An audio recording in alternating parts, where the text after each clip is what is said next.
Nah, di teori bilangan ini sebetulnya kita nanti akan bahas mengenai jenis-jenis bilangan, kemudian juga aplikasinya seperti apa. Nah, yang pertama ada bilangan bulat. Sudah tahu semua ya, bilangan bulat itu kan dia bilangan yang utuh gitu kan, seperti misalkan 8, 21, 8.765, 24, kosong dan lain sebagainya. Jadi dia bukan bilangan pecahan maupun desimal.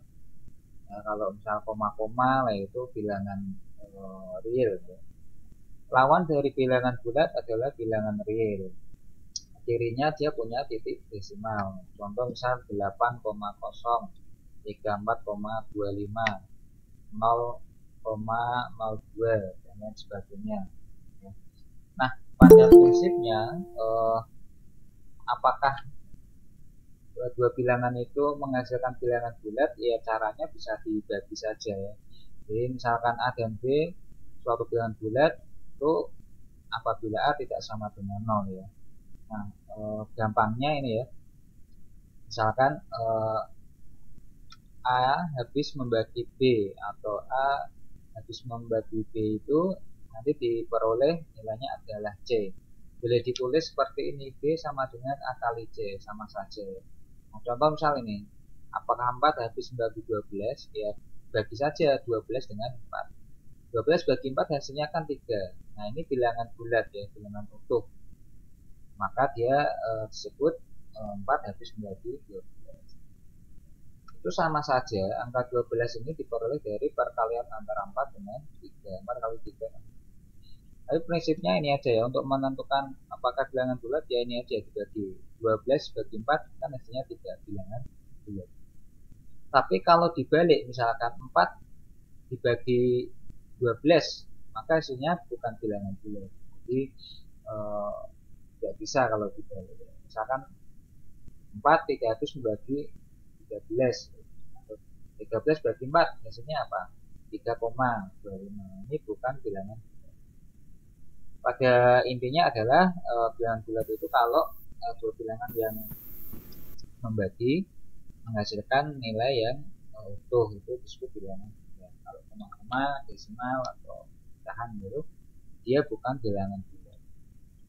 Yang kedua ada pembagi bersama terbesar atau PBB.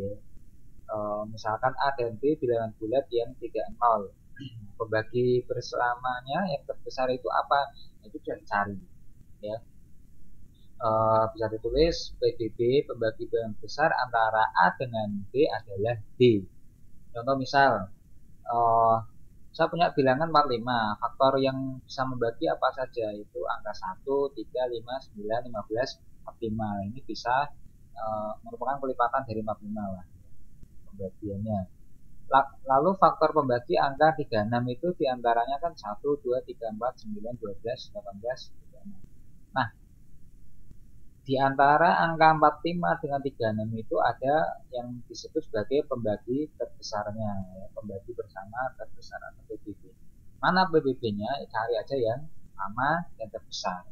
Nah, yang sama itu kan 1, 3, dan 9. Jadi 1, 3, 9 ini juga 1, 3, 9. Ini yang sama. Nah, mana yang disebut PBB? Yang terbesar, ya, yaitu angka 9. Jadi PBB antara 45 dengan 36 adalah 9. Gitu ya. Jadi misalkan ada bilangan M dan N. M dan N itu ya tadi 45 dan 36. Dengan syarat N-nya lebih dari 0. Sehingga menggunakan persamaan ini juga boleh ya. M sama dengan N dikali Q ditambah R ya. R-nya itu di antara 0 sama dengan N. Dan Q adalah konstanta. Nah, contohnya apa? Misal M adalah 66. N-nya adalah 18. Nah, menggunakan persamaan M sama dengan NQ plus R itu kan sama saja. 66 itu sama dengan 18 N-nya dikali dengan Q ya. Q-nya itu adalah berapa saja, lalu ditambah dengan R 12, nah itu berapa saja, sehingga nanti akan eh, kalau dioperasikan 18 kali 3 lalu hasilnya ditambah 12 itu akan sama dengan 66. Nah, ini mengikuti persamaan yang ini, sehingga bisa diperoleh PBB antara 66 dengan 18 itu sama saja PBB antara 18 dengan 12, yaitu angka 6. Ini teknik yang lainnya aja ya, selain seperti tadi. Jadi cara pertama boleh mengikuti persamaan ini ya. Ini nanti berlaku PBB MN itu sama saja PBB N dengan R. Ini contohnya. Nah, boleh menggunakan yang teorema seperti ini atau menggunakan cara manual seperti ini juga nggak apa-apa ya. Jadi 66 itu pembaginya berapa saja kamu tulis. Lalu 18 PBB-nya berapa saja ditulis juga. Nah, nanti cari yang sama kemudian akan diperoleh yang terbesar. Itu namanya pembagi bersama besar. Nah, yang ketiga aritmetika modulo. Aritmetika modulo itu sebetulnya sisa pembagi saja ya. Jadi operator yang digunakan adalah modulo atau mod yang memberikan sisa pembagian. Misalkan ini ya, 23 dibagi 5. Hasilnya kan 4, sisa 3 ya. Jadi 20 sisa 3. 3 kan 23. Sehingga bisa ditulis sebagai 23 mod 5 adalah 3. Jadi 23 kalau dibagi 5 itu akan menghasilkan modulo atau mod 3, sisanya 3, sisa pembagian. Misalkan A dan M bilangan bulat dengan M lebih dari 0. Operasi A mod M atau A modulo M itu akan memberikan sisa jika A dibagi dengan M. Jadi A mod M, A dibagi M akan mendapatkan sisa. Nah, sisanya itu berapa? Itu adalah sedemikian sehingga ya, A sama dengan MQ ditambah R. Jadi R itu sisanya dengan nilai R di antara 0 sampai M. Bilangan M disebut sebagai modulo ya. A mod M modulo M, dan hasil aritmetika modulo M terletak di dalam hubungan antara 0, 1, 2 sampai dengan M minus 1. Contoh misalnya ya, 23 dibagi 5 sama dengan 3. 23 mod 5 sama dengan 3. Itu sama saja kalau pakai persamaan yang ini ya. 23 sama dengan 5 dikali Q ditambah 3 ya. Jadi bisa diperoleh Q-nya adalah 4 faktor 8. 27 bagi 3 kan nggak ada sisa ya, berarti tulis 0 ya, atau sama saja 27 itu dari mana? 3 dikali 9 ditambah 0. Jadi mengikuti persamaan ini. Contoh lainnya misal 6 modulo 8 sama dengan 6. Nah, itu dari mana?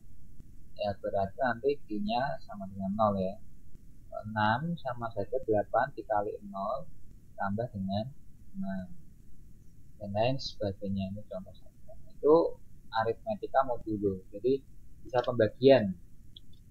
Nah, yang keempat yaitu aplikasi dari teori bilangan. Nah, biasanya kalau kamu punya buku ya, kalau buku yang terbitan nasional atau internasional itu pasti akan punya yang namanya ISBN. Jadi kalau nggak ada ISBN, suatu buku tersebut nggak akan terorganisir di perpustakaan nasional. Jadi kalau ada ISBN di perpustakaan nasional pasti nanti ada lah ya salinan. Nah, untuk ISBN ini ya dengan tersusun atas 4 bagian kode, yaitu kode yang mengidentifikasi bahasa, kode penerbit, kode unik pada buku, lalu karakter uji. Nah, karakter uji ini bisa berupa angka atau huruf ya. Tujuannya untuk merepresentasikan angka 10. Nah, karakter uji digunakan untuk memvalidasi SBN. Apakah tepat atau sudah valid atau belum ya. Biasanya untuk mengidentifikasi sebuah kesalahan pada karakter ISBN atau kesalahan karena ada perpindahan angka-angkanya. Karakter uji ini bisa dipilih sedemikian rupa ya, sehingga bisa digunakan persamaan sigma i dari 1 sampai 10 i dikali xi sama dengan 0 dengan modulus 11. Artinya xi adalah karakter uji untuk ke i dalam kode ISBN. Nah, untuk mendapatkan karakter uji tadi kita cukup menghitung ini tadi ya. Sigma i dari i1 sampai 9, i kali xi modnya 11, maka sebagai karakter uji. Contohnya misal ya, kita punya kode ISBN 0301545618. Artinya 0 ini adalah kode negaranya menggunakan bahasa apa? Ini bahasa Inggris, maka 0. Kalau bahasa Indonesia ya nanti beda. Lalu 3015 adalah kode dari penerbit. 4561 merupakan karakter unik dari buku tersebut ya, yang diberikan oleh penerbit. Nah, 8 ini adalah karakter uji atau modnya tadi ya.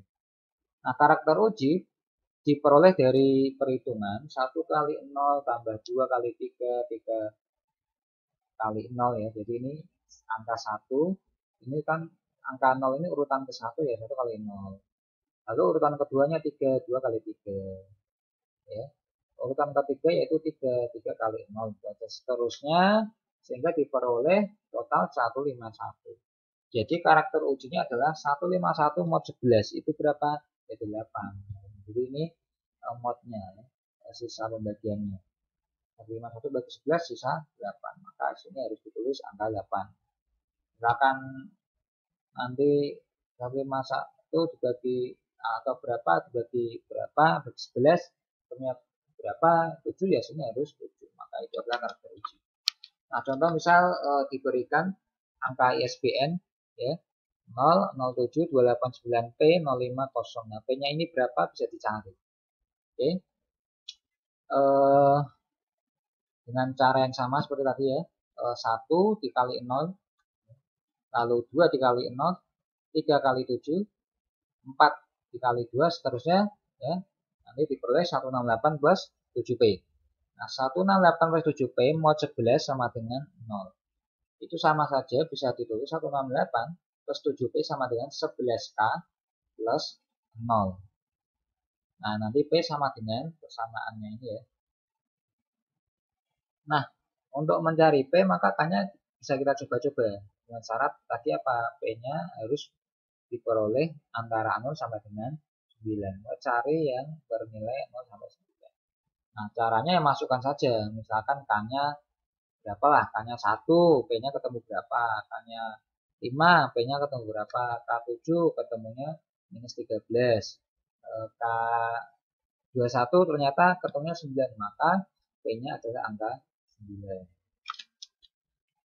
Nah, kemudian untuk materi teori bilangan.